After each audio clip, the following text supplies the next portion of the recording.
Hi hello నమస్తే. ప్రతినిధి 2 నిజంగా ఈ ట్రైలర్తో ఒక సంచలనమే క్రియేట్ చేశాడు. నారా రోహిత్ చాలా కాలం తర్వాత మనకి ఈ సినిమాతో మళ్ళీ కనిపించబోతున్నాడు. అయితే ఎలక్షన్స్ సందర్భంగా ఒక ఓటర్ ఏం చేస్తే బాగుంటుంది, ఒక ఓటర్కి ఎలాంటి మేల్కొల్పు కలపాలి అని చెప్పేసి అనేది ఈ సినిమాకు సంబంధించినటువంటి ఒక అంత పూర్తి చూస్తే మనకు అదే అర్థమవుతుంది. ఒక ఓటర్ చేసిన తప్పిదానికి పూర్తిగా రాష్ట్రం ఎలాగ నాశనం అవుతుంది, ఎలాంటి పరిస్థితులు నెలకొల్పుతాయని చెప్పేసి మన ఈ యొక్క ట్రైలర్ చూస్తే మనకు అర్థమవుతుంది. అయితే మొత్తం సినిమా మొత్తం కూడా ఒక ఓటర్ చేసిన తప్పుకు 5 ఏళ్ళు పాటు ఉన్నటువంటి ఒక పరిస్థితులు కావచ్చు, లేదా దగ్గర 20 నుంచి 30 సంవత్సరాలు వెనక్కి వెళ్ళేటువంటి ఒక పరిస్థితి కావచ్చు. అంటే 5 సంవత్సరాలు మనకు డెవలప్మెంట్ అయితే 10 సంవత్సరాలు డెవలప్మెంట్ ఎక్స్పెక్ట్ చేయొచ్చు. కానీ 5 సంవత్సరాల్లో ఒకవేళ నష్టం జరిగితే ఎన్నేళ్ల పాటు మనం వెనక్కి తీసుకెళ్తుంది అనేది మాత్రం సినిమాలో క్లుప్తంగా చూపించేటువంటి ప్రయత్నం అయితే చేశారు. అయితే ట్రైలర్ స్టార్టింగ్ నుంచే చూసుకుంటూ వస్తే మనకి ఉదయ్ భాను గారు, ఆవిడ కూడా చాలా కాలం అయిపోయింది సినిమాల్లో కనిపించక. అయితే ఉదయ్ భాను గారు నాకు తెలిసి ఒక టెలివిజన్ ఛానల్కి హెడ్ అయి ఉండొచ్చు. ఒక ప్రోగ్రామ్ ఏదో నిర్వహిస్తూ కౌంట్ డౌన్ స్టార్ట్ చేస్తూ 1 2 3 గో అనగానే మనకి స్టార్ట్ అవుతుంది. అయితే ఒక మంచి నాయకుడు ఎవరైతే ఉన్నారో ప్రజల్ని ఉద్దేశించి వాళ్ళకి మంచి చేయడంలో ప్రజలు ఎక్కడుంటే అక్కడికి వెళ్ళే వాళ్ళే మంచి నాయకుడు అన్నట్టు ఒక చిన్న సందేశాన్ని అయితే ఇచ్చారు. దీంతోపాటు ఇంకొక నాయకులు ఎవరైతే ఉన్నారో ఇంట్లో కూర్చొని బటన్ నొక్కుతూ ఉంటే అసలు ఎన్ని లక్షల అప్పులు అవుతున్నాయనే సంగతి మనకి ఇక్కడ చిన్న అంటే వాస్తవంగా ఏపీలో అంటే ఆంధ్రప్రదేశ్లో ఉన్నటువంటి కొన్ని వాస్తవిక సంబంధించినటువంటి కొన్ని ఇష్యూస్ బేస్ చేసుకొని ఈ యొక్క మూవీని తీసినట్టుగైతే చాలా క్లియర్గా క్రిస్టల్ క్లియర్గా మనకు అర్థమైపోతూ వస్తుంది. అయితే మొత్తానికి ఈ సినిమాకి సంబంధించి చూస్తే నారా రోహిత్ ఒక జర్నలిస్ట్ క్యారెక్టర్ వేసినట్టుగా మనకి పూర్తి స్థాయిలో అర్థమైపోతుంది. అయితే ఒక జర్నలిస్ట్ సమాజం పట్ల ఉన్నటువంటి ఒక పరిస్థితులు కావచ్చు, అక్కడ ఉన్నటువంటి ఒక స్థితులు కావచ్చు, అక్కడ జరుగుతున్నటువంటి ఒక అభివృద్ధి కాకుండా అరాచకాలు కావచ్చు, వీటన్నిటిని చూసి ఇవి సామాన్యమైనటువంటి ప్రజలకి ఎప్పుడు అర్థమవుతుంది, నిజంగా వాళ్ళు వేసేటువంటి ఓటు కరెక్ట్ ఓటు కాకపోతే ఎలాంటి సమస్యలు తీసుకొచ్చి పెడుతుంది అనేటువంటి యొక్క ధోరణిలో ఈ సినిమా మొత్తాన్ని కూడా నారా రోహిత్ చేతుల మీద భుజస్కంధాల మీద వేసుకొని తీసుకొచ్చినట్టుగా అనిపిస్తుంది. అయితే మొత్తానికి కొన్ని సీన్లు మనం చూసుకుంటే ఇక్కడ మనం చూస్తే ఇంతకుముందు ఒక కమెడియన్ ఆర్టిస్ట్ రఘుబాబు గారు ఆయన కూడా అంటుంటారు అనమాట, మొత్తానికి ఏంటి మరి ప్రజలకు అభివృద్ధి జరగాలి కదా, మరి డబ్బులు ఎట్లా అది అంటే డబ్బులు మొత్తం తినింది ఆయతను, ఇప్పుడు మన జోబు నుంచి డబ్బులు తీసుకొచ్చి పెట్టాలా, ఎవడొచ్చి పెడతాడు, ఎవడమ్మా మొగుడు సొమ్ము, ఈ డైలాగులు మాత్రం మనకు ఖచ్చితంగా ఏపీకి సంబంధించిన ఒక ప్రస్తుత రాజకీయాలను మాత్రం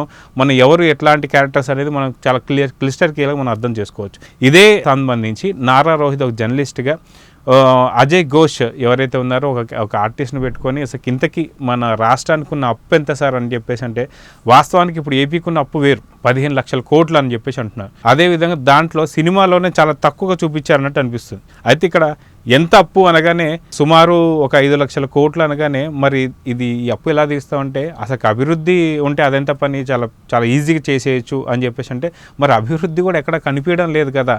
అంటే వాస్తవంగా ఇప్పుడు ఏపీలో ఉన్నటువంటి కొన్ని పరిస్థితులు మాత్రం మనకు చాలా క్లియర్గా మనం చూడొచ్చు. అయితే ఈ మధ్య కాలంలో వచ్చిన కొన్ని సినిమాలు మాత్రం వాటికి చాలా దగ్గరగా మనల్ని తీసుకెళ్తున్నాయి. అయితే అదే అంటే ఇప్పుడు ఎలక్షన్స్ కూడా వస్తున్నాయి కాబట్టి ఎలక్షన్ సంబంధించి కావచ్చు, మనం ఒక ఓటర్గా మనం ఎలాంటి నిర్ణయం తీసుకోవాలనేది ఈ సినిమా చూస్తే ఎలాంటి ప్రభుత్వాన్ని ఎంచుకుంటే బాగుంటుంది అనేది మాత్రం ఈ సినిమాలో మాత్రం చాలా ఇప్పుడు ట్రైలర్లో మాత్రం చాలా క్లారిటీగా కనిపించింది. అయితే ఇక్కడ అన్నిటికన్నా ఒక డిఫరెంట్ సంబంధించింది ఏంటంటే ఇక్కడ మూర్తి గారు ఎవరైతే ఉన్నారో TV5 సంబంధించి ఆయన డైరెక్షన్లో వచ్చిన సినిమా కింద మనం చెప్పుకోవచ్చు. ఈ సినిమా మాత్రం నిజంగా ప్రతినిధి మనం చూసాము, అది నిజంగా ఎటువంటి ఎక్స్పెక్టేషన్స్ లేకుండా వచ్చింది. ఇప్పుడు ప్రతినిధి 2 మాత్రం మంచి భారీ ఎక్స్పెక్టేషన్స్ ఉన్నాయి. ఎందుకంటే ఇది ఒకటి పొలిటికల్కి సంబంధించినటువంటి ఒక కాన్సెప్ట్ కావచ్చు, వాస్తవికంగా ఇప్పుడు ఉన్నటువంటి ఒక సమాజంలో ఉన్నట్టు కొన్ని దృశ్యాలు కావచ్చు, కొన్ని సన్నివేశాలు కావచ్చు, కొన్ని సంఘటనలు ఆధారంగా తీసిన సినిమా కాబట్టి అందరూ కూడా ఒక మంచి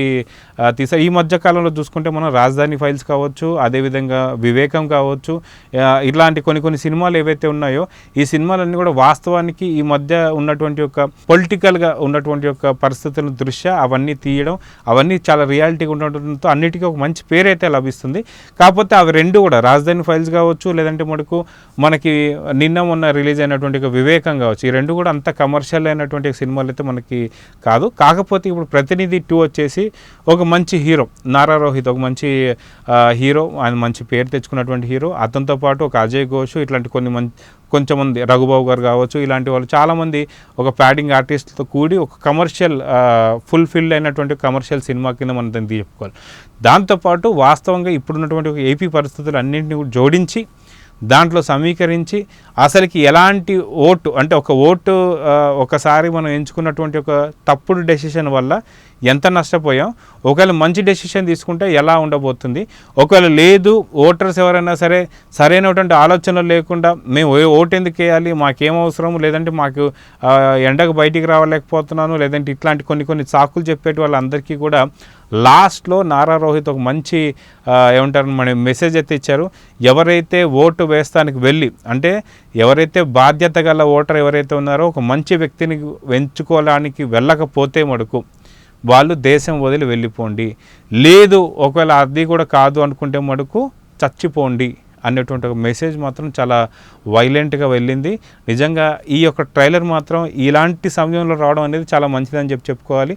ఎందుకంటే వాస్తవ పరిస్థితులు కావచ్చు, సంఘటనలు కావచ్చు, వీటన్నిటితో పాటు ఇవే కాకుండా ఇంకా ఒక మంచి మెసేజ్ అంటే చిన్న ట్రైలర్లోనే మనకి ఇంత మెసేజ్ ఇచ్చినప్పుడు సినిమా మొత్తంలో ఎలాంటి సబ్జెక్ట్ ఉంటుంది, ఎలాంటి కంటెంట్ ఉంటుంది అనేది మాత్రం ఖచ్చితంగా ప్రతి ఒక్క ప్రేక్షకుడు చూడాల్సిందే. ఒక మంచి ఓటర్గా మీరు రావాల్సిందే. Thank you.